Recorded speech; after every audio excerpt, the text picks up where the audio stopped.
The night was a fanged beast. Its maw stretched wide over the bloodied decks of the Marauder's Wrath. The ship groaned under the weight of its sins, its timbers slick with the gore of the fallen. Above, the black flag snapped in the wind, its skull leering at the carnage below. Captain Elias Vane stood at the helm, his coat heavy with salt and slaughter. His sword, Reaver's Kiss, dripped crimson onto the planks, each drop swallowed by the thirsty wood.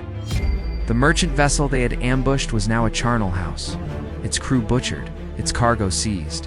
The sea whispered their names to the depths. But victory was a fleeting thing. Shadow moved among the dead. Elias turned, his gaze sharp as cut glass, just in time to see a figure hooded swift plunge a dagger into the throat of his first mate, Garrick. The man gargled blood, collapsing without a sound. Before Elias could react, the assassin vanished into the smoke and chaos, leaving only a mocking whisper on the wind. The king is watching. The words slithered into Ilias's bones like poison. He knew the legends. The Pirate King was a myth, a ghost story told to frighten unruly sailors. But myths had claws, and now they had drawn blood. As the last of the enemy ship burned, Ilias stared into the dark horizon. The game had changed. Someone had marked him, and the black flag had cast its shadow. The hunt had begun. The decks of the Marauder's Wrath still reeked of death. The bodies had been tossed overboard. But the blood remained dried in blackened streaks across the wood, a grim ledger of the night's slaughter. Captain Elias Vane paced the quarterdeck like a caged wolf, his fingers tracing the hilt of Reaver's Kiss. The assassin's words haunted him. The king is watching. The crew moved in uneasy silence, their eyes darting, their hands never far from their blades. Trust was a luxury pirates could ill afford, and now, with Garrick's corpse feeding the sharks, suspicion festered like an open wound. Someone aboard had let the killer slip through. Someone had betrayed them. Then came the scream. It tore through the ship's belly like a gutting knife, raw and shrill. Elias was moving before the sound faded, his boots pounding down the steps to the lower decks. The hold was dim, the air thick with the stench of damp wood and stolen rum. And there, sprawled in a slick pool of crimson, was the ship's quartermaster, Rourke, his throat slit ear to ear. Above him, swaying from the rafters like a macabre pendulum, hung a single plain card, the King of Hearts, its edges dipped in blood. Ilias's jaw tightened. This was no random murder. This was a message, a challenge. His gaze swept the shadows, catching the flicker of movement behind a barrel. A figure darted too fast, too silent, vanishing into the labyrinth of crates and coiled rope. Elias lunged, his sword flashing, but the thief was already gone, leaving only the echo of mocking laughter and the coppery temps of fresh blood in the air. The crew gathered, their faces pale, their whispers venomous. There was a traitor among them, a thief in the House of Kings. And Elias knew, with cold certainty, that the game had only just begun. The storm came at midnight, as if summoned by the sins festering aboard the Marauder's Wrath. Lightning split the sky, illuminating the deck in jagged bursts of white fire. The waves rose like grasping hands, hungry to drag the ship down into the abyss where the dead things whispered. Elias Vane stood at the bow, the wind howling through his bones. The playing card, the King of Hearts, its edges crusted with Rourke's blood burned in his fist. It was no mere taunt. It was a key to a legend he had spent years trying to forget. It's a blood-stained crown. They said it was carved from the skull of the first Pirate King, encrusted with rubies that wept when the moon was full. They said it drove men mad with its promises, that it had drowned entire fleets in its pursuit. And now, someone believed Elias knew where it lay hidden. A crash echoed from below decks. Steel rang against steel. Elias moved like death itself, his boots slipping on rain-slick wood as he descended into the belly of the ship. The hold was a slaughterhouse. 3 of his crew lay gutted, their entrails glistening in the lantern light.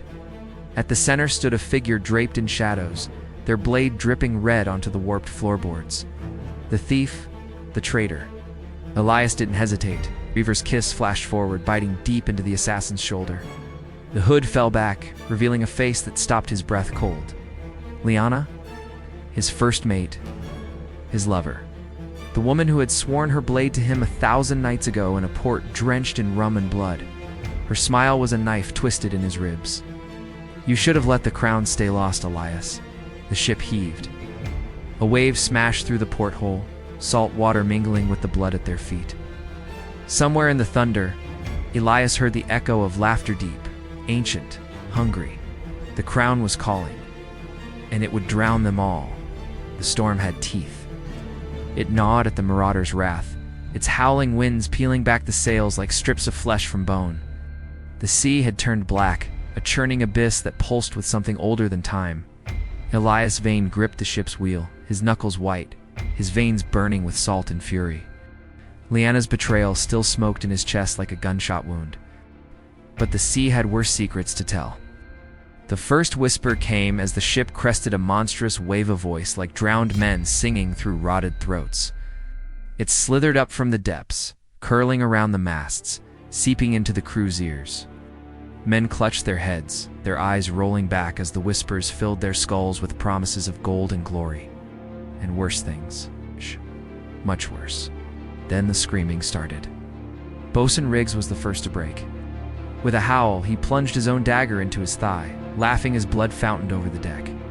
"He calls us," he shrieked before vaulting over the railing into the waiting dark. The sea swallowed him without a ripple. Elias roared orders, but the wind stole his words. The crew was unraveling like a noose around his neck. Some wept, clawing at their faces. Others grinned with too many teeth, their hands twitching toward weapons. The whispers were inside them now, chewing through their sanity.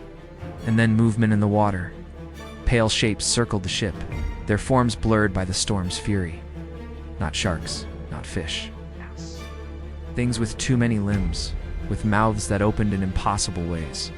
The sea itself was alive, and it remembered every drop of blood Elias had ever spilled. Lyanna appeared at his side, her blade red with fresh kills. "You hear it too," she breathed, her eyes black with terror. "The crown isn't buried, it's waiting." The ship groaned as something massive brushed against its hull. The whispers rose to a crescendo, a chorus of the damned. And deep below, in the lightless trenches where dead kings slept, something began to rise. The sea had gone still. Too still. The storm's fury had vanished as suddenly as it had come, leaving behind an unnatural calm that clung to the marauder's wrath like a shroud. The air was thick, tasting of salt and decay, as if the ocean itself had drawn breath and refused to exhale. Elias Vane stood at the bow, his sword loose in his grip, his skin prickling with the weight of unseen eyes upon him. Then the fog rolled in, came not as mist, but as a living thing, a creeping, grasping veil that swallowed the horizon whole. Within its depths, shapes began to form. Silhouettes of ships, their masts broken, their sails tattered like funeral shrouds. They drifted without wind, without crew, their decks stained black with old blood. The cursed fleet had come. Elias had heard the tale ships lost to the depths. Claimed by the Pirate King's wrath, doomed to sail the edges of the living world forever. But tales did not do justice to the horror that now surrounded them. The nearest vessel, a galleon with its hull split open like a gutted fish, groaned as it drew alongside the marauder's wrath. Its name, the Siren's Lament, was still visible beneath layers of rot. And then, the dead began to climb aboard. They came silently, their flesh bloated and peeling, their eye sockets hollow yet somehow seeing. Some wore the uniforms of Navy men, others the ragged garb of pirates, but all bore the same marca brand upon their chests, a skull crowned in thorns. The mark of the blood-stained crown. Steel flashed as Elias's crew fought back, but blades did little against things that should not be. A man screamed as a corpse's fingers clamped around his throat, blackened nails sinking deep. Another fell, his belly torn open by teeth that had no right to be in a dead man's mouth. The deck ran red, the blood mixing with the salt water that sloshed beneath their boots. Lyanna fought beside Elias, her knives finding the gaps between ribs, the soft rot of undead flesh. But even she faltered when the fog parted to reveal the flagship of the damned. A monstrous vessel, its hull encrusted with barnacles and bones, its mast bearing not a flag, but a corpse, a man in tattered royal garb, his skeletal fingers clutching a crown of black and gold. The Pirate King. And he was smiling. Elias knew then that this was no mere battle. It was an invitation. The dead had retreated with the fog, but their poison lingered in the air. in the crew's veins, in the way their eyes darted toward shadows that moved just a heartbeat too slow. The Marauder's Wrath was a ship of ghosts, now not the spectral kind that had boarded from the cursed fleet, but the living ones who walked her decks with hollow stares and trembling hands. Elias Vane stood over the body of the first man to break. Young Finn had been a decent sailor, quick with a rigging knife, faster with a joke. Now he lay sprawled across the forecastle, his throat slit ear to ear by his own hand. His fingers still clutched the blade, his blood pooling in the grooves of the deck, spelling out words in a language no living man should know. "Seize you." The crew muttered amongst themselves, their voices low and frayed. Some crossed themselves, others spat to ward off ill luck. But a dangerous few watched Elias with something darker than fear, something like hunger. Liana moved through them like smoke, her knives never far from her fingers. She had fought the dead without flinching, but now her gaze lingered too long on certain faces, on Carver, the hulking bosun whose loyalty had always been for sale. On the twins, Jace and Rin, who had a knack for surviving battles unscathed, while others fell around them. Then the screams began again. This time it wasn't the dead attacking, it was the living. A group of crewmen turned on their own, blades flashing in the moonlight. No warning, no reason, just blood and madness. As brother gutted brother, as friend drove steel into friend's back. The deck became a slaughterhouse, the air thick with the stench of iron and betrayal. Elias roared, cutting down a mutineer with a single stroke of Reaver's kiss. But the damage was done. The ship was split, those still loyal to their captain, and those who now answered to a darker voice. And then the whispers returned. Not from the sea this time. From Belaudix. From the brig. Were the prisoners the ones taken from the last raid? The ones who should have been rotting in chains were laughing. The brig was empty, not just empty clean. No blood, no bodies. Not even the stench of sweat and piss that should have clung to the air. Only rusted chains swaying from the beams, their manacles hanging open like grinning jaws. The prisoners were gone. Elias Vane stepped through the carnage of his own ship, his boots sticking to the deck where the blood of traitors and loyalists alike had mingled in the night. Slaughter. The mutiny had been crushed, but at a cost. Half his crew lay dead. The other half were hollow-eyed, flinching at shadows. And then the fog returned. It rolled across the water like a burial shroud, swallowing the moonlight whole. From within its depths came the groan of wood, the creak of rigging, the sound of a ship cutting through water without wind. The siren's lament emerged from the mist, its broken hull drifting silently alongside the Marauder's Wrath. But this time, it was not the dead who boarded, it was the prisoners. They moved differently now. Their eyes gleamed with unnatural light, their skin stretched too tight over bones that seemed to shift beneath the surface. The one in front a man Elias had captured weeks ago. A petty thief with no stomach for violence, grinned with teeth that had grown too long, too sharp. He offers you a choice. The thing that was no longer a man hissed. Its voice was wrong, layered with whispers that slithered from the depths. The crown or your soul. Behind it, the other prisoners began to change, fingers elongated into claws, necks hunched, spines cracking as something monstrous reshaped them from within. Liana appeared at Elias's side, her knives drawn, but even she hesitated. "They're not human anymore," she breathed. The first creature lunged. Ilias's blade took its head, but the body kept moving, black bile spraying from the stump of its neck. Around him, his crew fought and died. Their screams cut short as the transformed prisoners tore into them with teeth and talons. Blood painted the deck, the rails, the sails a masterpiece of carnage. And through it all, the siren's lament watched, its dead crew lining the rails, their hollow eyes fixed on Elias, waiting. The storm had carried them to the edge of the world. Before them rose the Isle of the Forgotten, a jagged wound of black rock jutting from the sea like the spine of some drowned leviathan. No maps marked its location. No sane sailor spoke its name. The air hung thick with the stench of rotting kelp and something older, something that smelled of opened graves and rusted chains. Elias Vane stood at the bow, his hands clenched around the railing. The transformed prisoners, those that had been torn apart by his crew, had whispered of this place with their dying breaths. The crown waits. They had gurgled, their two long fingers twitching toward the horizon. It remembers you. Now, as the last light of the setting sun bled across the sky, the island seemed to pulse, like a heart, like a warning. They rowed ashore in silence, the surviving crew gripping their weapons with white-knuckled hands. The beach was not sand, but crushed bone-yellowed fragments that crackled underfoot. Further inland, the remnants of a forgotten settlement rotted beneath layers of moss and salt. Skeletons hung from rusted gibbets, their jaws pried open in eternal screams. And then the whispers began. Not from the crew, not from the wind, from the bones. They rattled in their chains, their skulls turning to follow the living as they passed. One of the men, a young deckhand named Price, stumbled back, his boots sinking into the ribcage of a long-dead pirate. The bones moved, wrapping around his ankle like a vice. Before he could scream, the sand erupted, and a dozen skeletal hands dragged him under. His muffled shrieks lasted far too long. Liana pressed close to Elias, her breath ragged. "This place is alive," she muttered. He didn't answer. His gaze was fixed on the cliffs ahead, where a path of jagged stone led upward. At its peak, something glinted in the dying light. Gold, the blood-stained crown, and it was watching them. The crown's whispers still hummed in Ilias's bones. When the cannons roared, the Royal Navy had found them.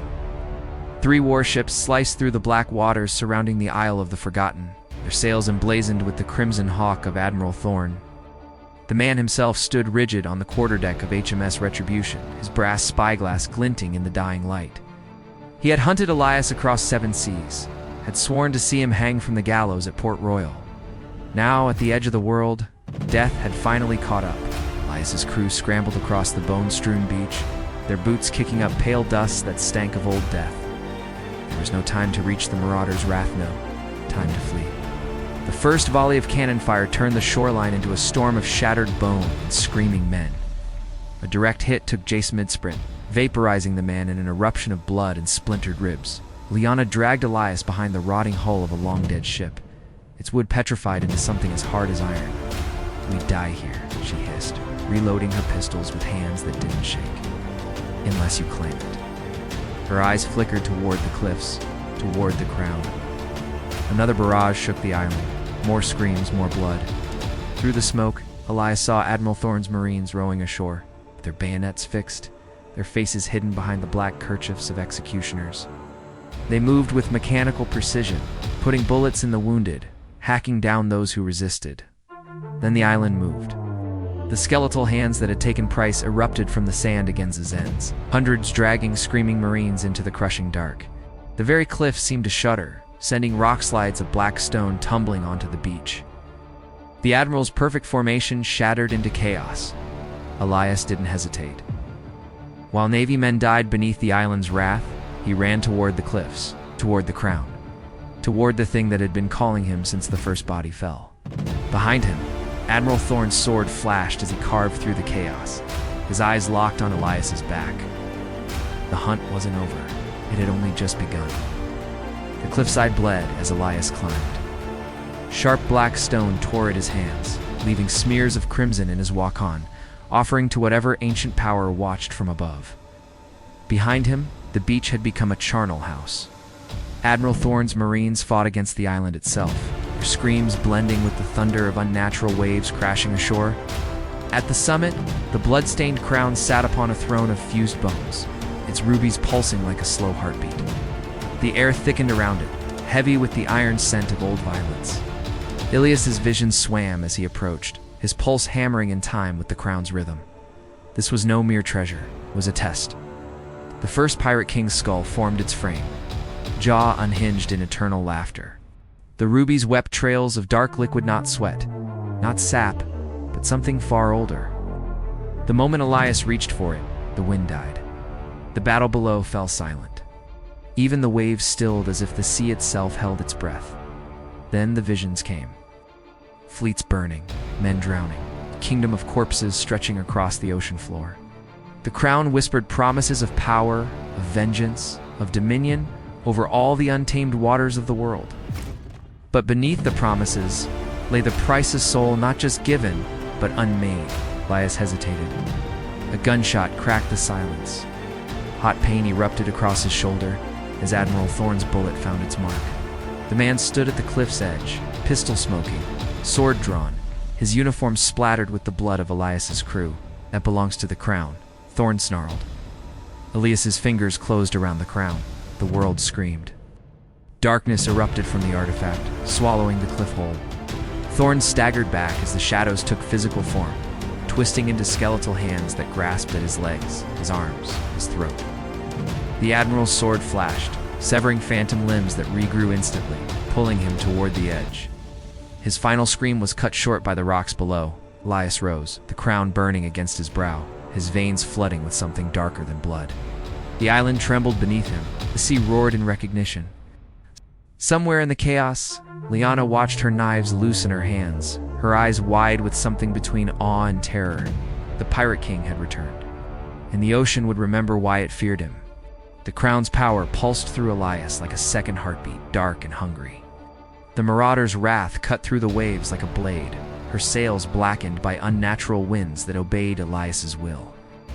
The surviving crew moved in terrified silence, their eyes darting to the blood-stained crown that never left their captain's brow. Its rubies gleamed with an inner fire, casting hellish shadows across Elias's face, a face that grew sharper, paler with each passing hour. Lyanna watched the change from the shadows. She had seen the way Elias's fingers twitched toward his sword at the slightest sound, how his pupils swallowed the blue of his eyes until only pinpricks of light remained. The crown whispered to him constantly now, its voice slithering through his thoughts, twisting them into something cruel, something monstrous. She had made a promise. The storm came at midnight, a writhing tempest of lightning and hail that shouldn't have existed in these waters. The crew scrambled to secure the ship as waves like mountains rose around them. But this was no natural squall. It was a weapon. Elias stood at the helm, the crown burning against his skin. His arms outstretched as he pushed the storm toward the 3 Royal Navy ships pursuing them. The nearest vessel, HMS Dauntless, cracked like kindling under the assault. Her masts snapping, her decks flooding with black water.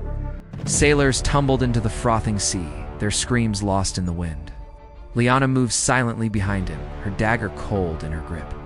She had sworn an oath not to the crown, not to the legend, but to the man Elias had been before the darkness took root. The man who would have never sacrificed his own crew to the storm's fury without a second thought. The dagger flashed. Steel bit deep into Ilias's back, just below the ribs. He roared, whirling to face her. His eyes fully black now, his teeth bared in a snarl. But Lyanna didn't flinch. She twisted the blade, her other hand gripping the crown, pulling. The ship lurched. The storm screamed, and the sea opened beneath them. The sea swallowed them whole. One moment, the marauder's wrath rode the storm's fury the next. The waves parted like a great maw, dragging the ship into the suffocating dark. The crew's screams were cut short as crushing blackness devoured them. Only Elias and Lyanna remained locked in their deadly embrace. Her dagger still buried in his flesh, his hands clawing at the crown as the abyss took them. They struck bottom with a bone-shattering impact. Not the ocean floor, something worse. The wreckage of countless ships lay strewn across a cavernous expanse, their hulls broken open like eggs, their skeletal crews frozen in eternal torment. The air reeked of salt and rotting marrow. Above, the storm still raged, visible only as a distant circle of churning water alid on their drowning prison. Elias wrenched free of Lyanna's blade, his blood swirling black in the waterless void. The crown's power flared, mending his wound with threads of shadow. Even as his humanity unraveled further, his fingers elongated into talons as he lunged for her. But Lyanna was ready. From her belt flashed a second blade, this one ancient, its edge serrated with forgotten runes. The dagger of the first Pirate King's betrayer. It sang as it cut through the unnatural dark, finding Elias's throat. Blood erupted, not red, not human, black as the depths. Elias staggered back, clutching his throat, the crown slipping from his brow. It clattered against the wreckage of a long-dead galleon, its rubies dimming. For the first time since claiming it, Elias saw clearly. Lyanna stood before him, not as his betrayer, but as his executioner. Her eyes held no malice and sorrow. "You were supposed to resist it," she whispered. Around them, the drowned dead began to stir. The drowned dead rose in a symphony of cracking bones and rusted steel. Elias's black blood pooled at his feet, thick as tar, as the skeletal warriors emerged from their broken ships. Their hollow eyes burned with spectral fire, their weapons ancient cutlasses, and barnacle-encrusted pistols. Harpoons crusted with the remains of long-dead whales gleamed with unnatural sharpness. They moved as one, a legion of the damned, answering the call of the fallen crown. Lyanna backed away, her rune dagger trembling in her grip. This was not what she had been promised. The Brotherhood of the Dagger had sworn the crown's removal would break the curse, not awaken its guardians. Elias understood first. The crown had never been the source. It was the lock, and Lyanna had just broken it. The first wave of drowned pirates attacked with the fury of centuries of imprisonment. Lyanna's dagger flashed, severing spinal cords and spectral tendons, but for every corpse she felled, 3 more took its place. A rusted cutlass found her thigh, painting the deck with her blood. She fell to one knee, the breath knocked from her lungs. Elias moved without thought. His taloned fingers closed around the throat of the nearest attacker, crushing bone to powder. His other hand snatched up a fallen cutlass, the blade igniting with black fire as it met his cursed blood. He carved through the horde with terrible precision, each strike sending another soul screaming back to the abyss. But the tide was endless, and then the sea above them trembled. The distant circle of stormlight darkened as shapes plunged downward. Not debris, ships. The entire Royal Navy armada dragged down into the drowned kingdom by the unleashed curse. Their hulls cracked like eggshells as they struck the bone-strewn battlefield, spitting out living, screaming sailors to join the carnage. Elias met Lyanna's gaze across the battlefield, the unspoken truth between them as sharp as any blade. This was no longer a fight for the crown. This was a war for the soul of the sea itself. The battlefield had become a charnel house. Drowned pirates clashed with living sailors in the belly of the abyss, their screams swallowed by the crushing dark.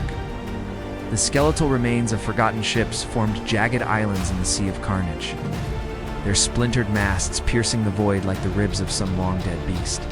And beneath it, all beneath the blood and the broken holes and the dying gasps of men, the earth trembled.